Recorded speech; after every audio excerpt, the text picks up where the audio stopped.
সবাইকে স্বাগত জানাচ্ছি আমার কথা শোনার জন্য। আজকে কথা বলবো এই সাংবাদিকদের বিরুদ্ধে যে মামলা হয়েছে সেই মামলার বিষয়গুলি নিয়ে এবং এই সরকারের যে মামলা দায়ের এবং এ নিয়ে যে ভণ্ডামি করে যাচ্ছে ক্রমাগতভাবে সেই বিষয়গুলি নিয়ে।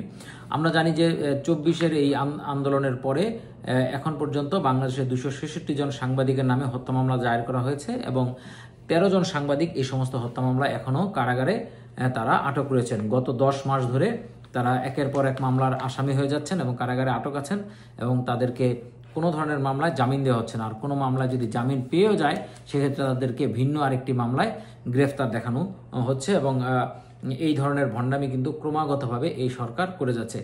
আমরা যে মামলাগুলি যে সাংবাদিকদের বিরুদ্ধে দায়ের করা হয়েছে এই মামলাগুলি যে সর্ববিহ মিথ্যা এবং বানোয়াট এগুলির কিছু প্রমাণ তুলে ধরতে চাই। এর মধ্যে একটা মামলার কথা বলতে পারি যে খুলনাতে একজন সাংবাদিকের নামে মামলা হয়েছে এবং সেই একই সাংবাদিকের নামে একই দিনে একই সময়ে সেই সাংবাদিক আবার আশুলিয়াতেও ছিলেন। তিনি যেই আন্দোলনকারী তাদের উপরে তাদের হত্যা করার কাজে সহযোগিতা করেছেন বা হত্যা করেছেন সেই মামলা কিন্তু হয়েছে। এর মধ্যে গত ২৪ নভেম্বর আন্তর্জাতিক অপরাধ ট্রাইব্যুনালে ঢাকা ট্রিবিউনের খুলনা সংবাদদাতা মোহাম্মদ হেদায়েত হোসেন সহ ১৪ জন সাংবাদিকের বিরুদ্ধে এক বালককে বিদ্যুৎপৃষ্ট করে হত্যার অভিযোগে মামলা দায়ের করা হয়েছে। এজাহারে বলা হয়, বৈষম্যবিরোধী ছাত্র আন্দোলনের কর্মী রাকিবুল হাসান গত ৫ আগস্ট বিক্ষোভের সময় বাঁশের খুঁটির সঙ্গে বাঁধা একটি পতাকা উত্তোলন করতে গিয়ে বিদ্যুৎপৃষ্ট হন। আসামিরা ইচ্ছাকৃতভাবে তারে সংযোগ দেয় তিনি বিদ্যুৎপৃষ্ট হন। এবং এই যে মামলায় রাকিবুলের বাবা তিনি কিন্তু বলছেন যে এই মামলা সম্পর্কে তিনি কিছুই জানেন না। সরকারি সাহায্য সহযোগিতার কথা বলে তার কাছ থেকে একটি সাদা কাগজে সই নেওয়া হয়েছে এবং তিনি সেখানে সই করেছেন। তো সবচেয়ে উদ্বেগের বিষয় হলো এই মামলা যেই সময়ে যে সময়ে হয়েছে সেই একই সময়ে এই যে সাংবাদিক তিনি আশুলিয়াতে উপস্থিত ছিলেন এবং সেখানে আশুলিয়াতে আরেকটি হত্যা মামলায় এই খুলনার এই সাংবাদিক হেদায়েত হোসেনের নাম জুড়ে দেওয়া হয়েছে। তিনি সেই সময় এখানে ছিলেন এবং একই ব্যক্তিরা একই সময়ে দুই জেলায় একই সময়ে অপরাধ করেছে এবং একই ব্যক্তিরা আবার একই জায়গায় তারা এটি আবার দেখেছেও। এই ধরনের মামলাগুলি এই সরকার পরিষ্কারভাবে এখনই তুলে নিতে পারে, কিন্তু সেটা তুলছে না। তো আমরা আরও দেখি যে এই সমস্ত যে ভুয়া এবং মিথ্যা মামলা দায়ের করা হয়েছে। একজন যুক্তরাজ্যের প্রবাসী একজন সাংবাদিক, তিনি দৈনিক সময়ের আলোর যুক্তরাজ্য প্রতিনিধি, তিনি কয়েক বছর ধরেই যুক্তরাজ্যে বসবাস করছেন। তার নাম হচ্ছে মনোয়ার জাহান চৌধুরী। তাকে একটি হত্যা মামলায় আসামি করা হয়েছে।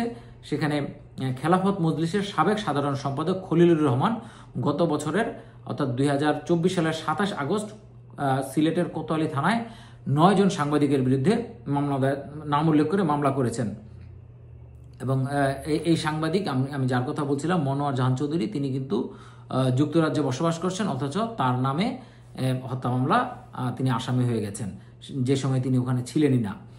এরপরে ব্রাহ্মণবাড়িয়া জেলায় যে জুলাই আগস্ট অভ্যুত্থানের ঘটনায় যে সাংবাদিকদের বিরুদ্ধে মামলা হয়েছে সেটা না, যে ২০২১ সালের ২৬ মার্চ ভারতীয় প্রধানমন্ত্রী নরেন্দ্র মোদীর বাংলাদেশে এসেছিলেন। সেই সময়ে ব্রাহ্মণবাড়িয়া সহ বেশ কিছু জায়গায়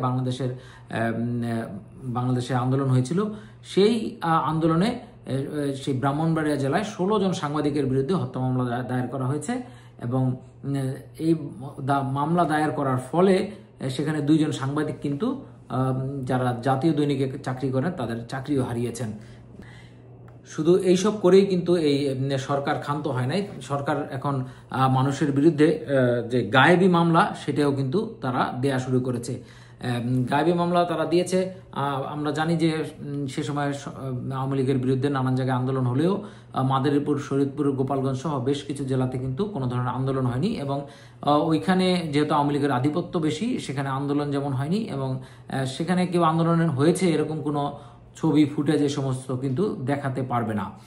তো সেই জায়গায় ১৯ জুলাই শিবচরে একটি ঘটনা সাজানো হয়েছে যে আওয়ামী লীগের নেতাকর্মীরা সেখানে আন্দোলনকারীদের উপরে হামলা করেছে এবং সেই হামলার ঘটনায় ৭১ টেলিভিশনের মাদারীপুর প্রতিনিধি নাসিরুল হককে আসামি করা হয়েছে ১৯ জুলাইয়ের ঘটনায়। সবচেয়ে মজার ব্যাপার হচ্ছে এই ১৯ জুলাই অর্থাৎ একই দিনে বাড্ডাতে হৃদয় আহমেদ শিহাব নামে এক ফার্নিচার কর্মী মিস্ত্রি তিনি মারা যান। তার বাড়ি আবার হচ্ছে শরীয়তপুরে। সেই ব্যক্তির মারা যাওয়ার ঘটনায় এই যে ৭১ টিভির সাংবাদিক নাসিরুল হক তাকেও কিন্তু আসামি করা হয়েছে। অর্থাৎ তিনি একই সময়ে শিবচরে যেমন ছিলেন, সেখানকার আওয়ামী লীগের কর্মীরাদের সাথে মিলে তিনি বিএনপি অথবা এবং আন্দোলনকারীদের উপর হামলা চালিয়েছেন, এবং এইখানে ঢাকার যে বাড্ডায় যে হত্যার ঘটনা ঘটেছে হৃদয় আহমেদ শিহাব, তার ঘটনাতেও কিন্তু তাকে জড়ানো হয়েছে এবং তাকে আসামি করা হয়েছে। এবং তার বাবা, মা এবং তার বোন তারা সবাই বলছেন যে এই মামলা সম্পর্কে তারা কিছুই জানেন না, এবং যাদেরকে আসামি করা হয়েছে তারা যে এই ঘটনায় জড়িত না তারা পরিষ্কারভাবে সাক্ষ্য দিচ্ছেন। তারপরে এই সমস্ত হত্যা মামলা থেকে সাংবাদিকদের নাম বাদ দেওয়া হচ্ছে না, এবং এই মামলাগুলি কিন্তু সরকারের ইশারায় দিনের পর দিন চালিয়ে যাচ্ছে এবং সাংবাদিকদেরকে গ্রেফতার করে জেলে রাখা হচ্ছে এবং হয়রানি করা হচ্ছে। আসসালামু আলাইকুম, আমি সাথী আক্তার। হৃদয় আহমেদ শিহাব আমার ছোট ভাই। তো 19 জুলাই বৈষম্য বিরোধী ছাত্র আন্দোলনে ও নিহত হয়। তো তারপর থেকে আমাদের কোনো ঝামেলা হয় নাই, কিন্তু আমার ভাইয়ের হয়ে একজনে মামলা দিছে। তো আমরা কিন্তু তাকে চিনিও না, জানিও না, তবে নাম শুনছি। কিন্তু তারপরে তারা দিছে আওয়ামী লীগের নামে। তো আমার কথা হচ্ছে যে তারা তাদের রাজনীতি নিয়ে দ্বন্দ্ব, তারা তাদেরটা দিয়ে দিবে, কিন্তু একটা শহীদ ফ্যামিলির তো হয়রানি করার কোনো প্রয়োজন নাই। আর আমরা তাদেরকে বলিও নাই যে আপনারা মামলা দেন, আর আমাদের সাথে তাদের কোনো শত্রুতাও, আর আমরা এই মামলাটা চাইও না। আর এই মামলা নিয়ে আমাদেরকে হয়রানি করা হইতেছে। গত 2 দিন আগে আমারে কল দিছে ঢাকা থেকে, যে উনি বলতেছে যে আমি বাড্ডা থানার পুলিশ, ঠিক আছে, আপনারা আপনার ভাইয়ের কবরে কি কোনো সাইনবোর্ড দিছেন? তা আমি বলছি না, দেই নাই।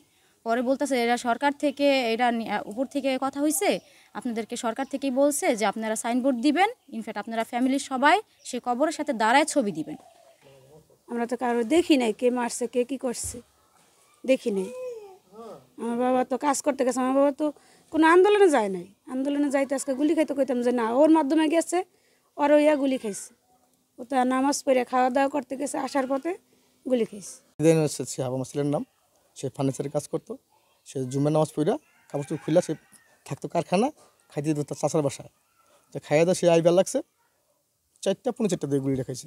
খাওয়ার সাথে সাথে সে ফোনটা দিছে আমার, যে বাবা আমি গুলি খেয়েছি। না না, সে আন্দোলনে যায় না। ওই ফোন দিয়েই আমার ফোন জোন দিছে, তো আমি দূরেই গেছি। আপনার মোচাকতে শুরু করে হাইটে একলা রাস্তা সরাসরি একটা বাড্ডা বন্ধ গেছি। আমার সম্পদ হারিয়ে গেছে, ভাই মামলা করবো কার জন্য? কেন মামলা করবো? আর আরেকজন আমি কেন করবো? সম্পদ তো আমার চলে গেছে, যেটা যাওয়া তো গেছে, এটা তার ফিরে আসবে না, দেখে নেই। এটা তাদের ফায়দা করতে তারা আইছে, রাজনীতি যদি ফায়দা করতে তারা আইছে, তাদের ফায়দার জন্য তারা আইছে। এটা আমার জন্য তারা আসে না, আমার তো তাদের দেখতে হয় না। আমার তো কি 10 টাকা উপকার করে নেই আমার দাম চলতেছে, আমি খাই আসি না, তারা জিগা হয় না, তাদের ফায়দার জন্য তারা আইছে, তাদের স্বার্থের জন্য তারা আইছে। আসিফ নজরুল যে আইন উপদেষ্টা, তিনি বলেন যে তাদের এই মামলা করার যে হয়েছে এই বিষয়ে তাদের কিছুই করার নেই, জনগণের অধিকার আছে মামলা করার জনগণের অধিকার আছে। কিন্তু আইনের যদি অপপ্রয়োগ হয়, মামলা যদি মিথ্যা মামলা হয়, তাহলে সেই মামলাগুলি কিন্তু সরকার রিভিউ করে বাতিল করতে পারে। আজকে 10 মাস ধরে এই ধরনের কোনো উদ্যোগ আমরা দেখতে পাচ্ছি না, এবং গত 10 মাসে 14 জন সাংবাদিককে গ্রেফতার করা হয়েছে, এবং এর মধ্যে 13 জন সাংবাদিক এখন পর্যন্ত তারা কারাগারে আছেন এবং তাদের কোনো ধরনের জামিন দেওয়া হচ্ছে না। এই কাজটি কিন্তু আসিফ নজরুলের নির্দেশেই করা হচ্ছে।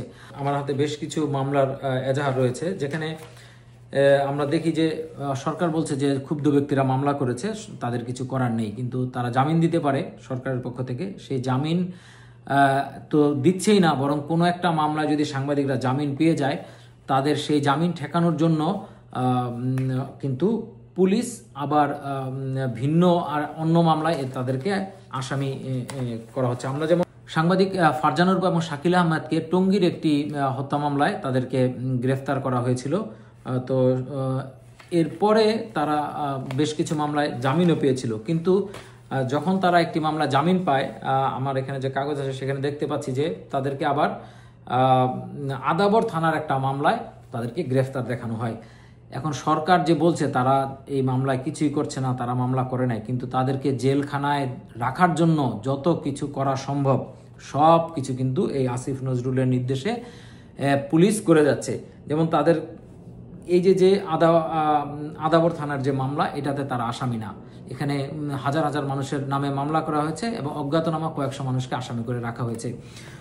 শাকিল আহমেদ এবং ফারজানা রূপা যখন একটি মামলায় জামিন পেলেন, তাদেরকে ওই যে অজ্ঞাতনামা আসামিদের মধ্য থেকে তাদেরকে আসামি হিসাবে বানিয়ে তাদেরকে গ্রেফতার দেখানো হয়েছে এবং তাদেরকে 10 দিনের রিমান্ড চাওয়া হয়েছে। আমরা জানি যে যদি কোনো দিন পুলিশ রিমান্ড চায় সেক্ষেত্রে ওই দিন আর তার জামিন শুনানো হয় না, তার এই রিমান্ডে শুনানো হয় এবং তাদেরকে দিনের পর দিন রিমান্ডে নিয়ে নির্যাতন করা হচ্ছে। এই সাংবাদিকদের বিরুদ্ধে এই মামলা নির্যাতনই শেষ নয়, তাদেরকে এখন একটা মব ভায়োলেন্স চলছে সাংবাদিকদের বিরুদ্ধে। সাংবাদিকদের উপর ঢালাও মামলা নিয়ে উদ্বেগ প্রকাশ করেছে আন্তর্জাতিক মানবাধিকার সংগঠন হিউম্যান রাইটস ওয়াচ। প্রতিবেদনে বলা হয়েছে, অভ্যুত্থানের সময় সংগঠিত গুরুতর অপরাধে যারা নির্দেশ, সহায়তা, উস্কানি দিয়েছে তাদের জবাবদিহিতার আওতায় আনা জরুরি। তবে বিক্ষোভকারীদের সমর্থন না করার জন্য সাংবাদিকদের বিরুদ্ধে গণহারে মামলা অন্তর্বর্তী সরকারের এই সময়ের মত প্রকাশের স্বাধীনতার জন্য বিপজ্জনক বার্তা দেয়। এবং এই আইনি হয়রানির বাইরেও সাংবাদিকদের উপরে শারীরিক হামলার ঘটনাও কিন্তু ঘটে যাচ্ছে। ডেইলি স্টার একটা প্রতিবেদন করেছে সাংবাদিকদের নিয়ে, সেখানে তারা জানিয়েছে সমস্ত সাংবাদিকরাই বলেছে যে তারা মব যে ভায়োলেন্স হচ্ছে, মব সন্ত্রাস হচ্ছে, সেটার ভয় পাচ্ছেন। ইউনূস তার বাহিনী লেলিয়ে দিয়েছেন এই মব সন্ত্রাস করার জন্য এবং যে কোনো ধরনের হামলার, এই যে মব সন্ত্রাসের কোনো ধরনের কোনো প্রতিকার পাওয়া যায় না। এবং এটা যে ভয় পাওয়া নয়, এখন পর্যন্ত নাটোর, বরিশাল, পটুয়াখালী, শরীয়তপুর এবং ঢাকায় 7টি পৃথক ঘটনায় কমপক্ষে 28 জন সাংবাদিক এই মব হামলার শিকার হয়েছেন। তো এই সাংবাদিকদের মধ্যে মোজাম্মেল হক বাবু, তিনি 71 টেলিভিশনের প্রধান সম্পাদক ছিলেন, তাকে গ্রেফতার করা হয়েছে। তিনি ইতিমধ্যে ক্যান্সারে আক্রান্ত এবং তার অস্ত্রোপচার হয়েছে এবং গত বছরের নভেম্বরে তার অস্ত্রোপচারের পরবর্তী ডেট ছিল, কিন্তু গত এপ্রিলে যাত্রাবাড়ি থানার কুতুবখালী এলাকায় ইমরান হাসান হত্যা মামলায় তাকে গ্রেফতার দেখিয়েছে আদালত। এবং এখন পর্যন্ত যখনই তারা একটা আদালতে মামলার জন্য জামিন চান, তখন অন্য আরো 8-10টি মামলায় তাকে গ্রেফতার দেখানো হয় এবং 8-10টি মামলায় গ্রেফতার দেখানোর জন্য আবেদন করা হয়। সাংবাদিকদের জীবন আসলে তছনছ করে দিচ্ছে এই ইউনূস সরকার। সাংবাদিক দম্পতি শাকিল আহমেদ এবং ফারজানা রূপা, তাদের একমাত্র মেয়ে এ লেভেলের A2 পরীক্ষা দেওয়ার কথা ছিল, কিন্তু নিরাপত্তাহীনতার কারণে তিনি এই পরীক্ষায় অংশগ্রহণ করতে পারেননি এবং সামাজিক যোগাযোগ মাধ্যমে তাদের বাসার ঠিকানা সবকিছু প্রকাশ হয়ে যাওয়ার কারণে তারা এখন ওই বাড়িতেও থাকতে পারছেন না। সাংবাদিক শ্যামল দত্ত জেলে আছেন এবং মোজাম্মেল বাবু এবং শ্যামল দত্তের জন্য আইনি লড়াই চালিয়ে যাচ্ছেন প্রবীণ সাংবাদিক জেডাই খান পান্না। তিনি ডয়েচে ভেলেকে বলেছেন, বিচারের ক্ষেত্রে তো একসঙ্গে সবগুলো মামলা হয় না, প্রত্যেকটা মামলায় আলাদা আলাদাভাবে জামিনের আবেদন করতে হয়।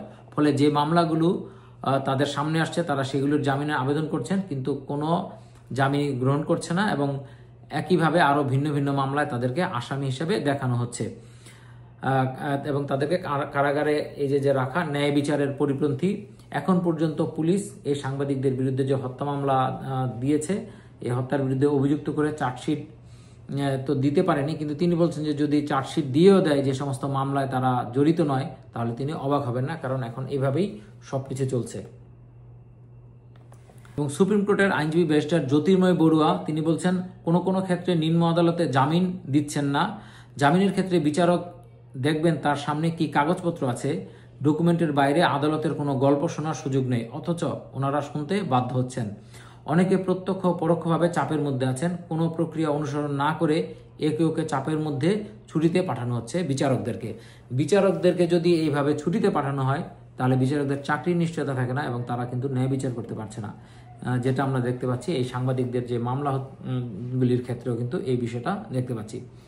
এবং ঢাকা সাংবাদিক ইউনিয়নের সাধারণ সম্পাদক আক্তার হোসেন, তিনি ডয়েচে ভেলেকে বলেছেন যে এখন তো ভয়ের সংস্কৃতি তৈরি করা হয়েছে, বিশেষ করে মব সন্ত্রাস, কেউ কিছু লিখলে সেটা তাদের বিরুদ্ধে গেলে কয়েকজন মিলে মব সৃষ্টি করছে, যেমন আগে ডিজিএফআই থেকে ফোন করা হতো, এখন এসেছে মব। ফলে পরিস্থিতি কিন্তু আসলে বদলায়নি। সরকার এক ধরনের ভয়ের সংস্কৃতি সাংবাদিকদের উপরে চাপিয়ে রাখতে চাচ্ছে, সেক্ষেত্রে তারা সফল হয়েছে। শুধু তো এখানেই শেষ না, অ্যাক্রিডিটেশন কার্ডও কিন্তু সাংবাদিকদের বাতিল করা হয়েছিল এবং প্রেস ক্লাবের সদস্যপদ বাতিল করে দেওয়া হয়েছে, এমনকি প্রশ্ন করার কারণে কিন্তু সাংবাদিকদের চাকরি হারাতে হচ্ছে। তো এত কিছুর পরেও, এত কিছু প্রমাণের পরেও আমরা দেখতে পাচ্ছি যে এই ভণ্ড আসিফ নজরুল এবং ইউনূস সরকার এবং তার যে প্রেস সহকারী এবং তার যে প্রেস সচিব, তারা কিন্তু সমানে মিথ্যাচার করে যাচ্ছে যে সাংবাদিকরা এখন নাকি সবচেয়ে ভালো আছে, সবচেয়ে স্বাধীনতা ভোগ করছে। অথচ কোথাও একটা নিউজ হলে সাংবাদিকরা সত্য প্রকাশ করলেই কিন্তু সেই সমস্ত সাংবাদিকদের বিরুদ্ধে মব সন্ত্রাসীদেরকে লেলিয়ে দেওয়া হচ্ছে এবং এই একের পর এক মিথ্যা মামলা দায়ের করা হচ্ছে। আমরা ইউটিউবার সাব্বিরের কথা জানি যে তিনি আজকে তাকে অপহরণ করে নিয়ে যাওয়া হয়েছিল এবং পরিবারের সদস্যরাও কিন্তু জানতো না যে সে কোথায় আছে, কী অবস্থা আছে। এই নানান জায়গা থেকে খোঁজ খবর পাওয়ার পরে এখন জানা যাচ্ছে যে তাকে একটা বিশেষ আইনের একটা মামলায় তাকে গ্রেফতার দেখানো হয়েছে। যেই দেশের আইন উপদেষ্টা আসিফ নজরুল যে এত বড় বড় কথা বলছে, তার সময়ে এই ইউটিউবাররা জেলে থাকবে, তো এটা তাদের যে ভণ্ড, তারা যে প্রতারক, তারা যে মিথ্যাবাদী, এটাই কিন্তু প্রকাশ পেয়েছে। আসলে যে সমস্ত সাংবাদিক গ্রেফতার আছেন তাদের মুক্তি চেয়ে লাভ নাই, কারণ এই সরকার মুক্তি দিবে না। এটা পরিষ্কার যে তারা নানানভাবে সাংবাদিকদেরকে উপরে আরও অত্যাচার নির্যাতন চালাবে। এবং তবে আমার এই ভিডিও আসলে কয়জন দেখবে সেটাও একটা প্রশ্নের ব্যাপার। তারপরেও ইউনূস এবং মানবতাবাদী ভণ্ড আসিফ নজরুলের এই দ্বিচারিতার এই ডকুমেন্টেশন থাকুক, এটাই চেয়েছি। সবাই ভালো থাকবেন, নিরাপদে থাকবেন। ধন্যবাদ সবাইকে আমার কথা শোনার জন্য।